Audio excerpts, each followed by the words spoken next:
Alors le concept Ublis donc, repose sur une spécialisation dans les services à la personne, qui est le ménage, le repassage, l'entretien de la maison.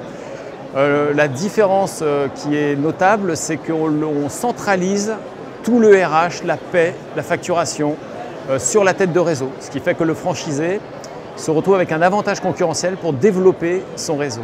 Et en même temps, on centralise aussi tout ce qui est numérique, c'est-à-dire l'écosystème des réseaux sociaux, des SEO, SEA, donc un apport de leads conséquent pour le franchisé.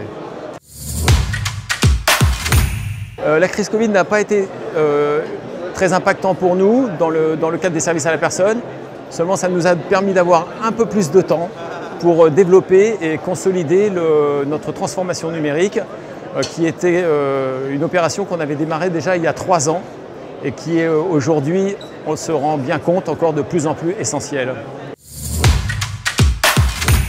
Alors notre ambition de développement, en fait, c'est 100 franchisés. C'est pour couvrir toutes les grandes agglomérations. Nous préférons même miser sur des franchisés qui soient des multi-franchisés, qui ouvrent plusieurs agences. C'est pour ça qu'on est seulement dans les grandes agglomérations, en fait, pour être plus efficace.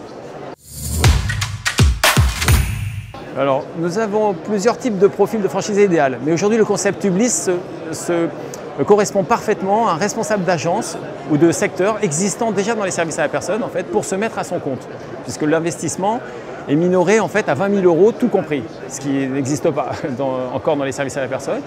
Mais ça peut être aussi un investisseur qui veut ouvrir plusieurs secteurs avec plusieurs responsables de secteur qu'il aurait en charge. Voilà. Sinon, il y a aussi, et c'est 50% de nos franchisés, en fait, des personnes qui ne viennent pas du tout de ce secteur, mais qui ont l'ambition évidemment de se développer sur ce secteur d'activité.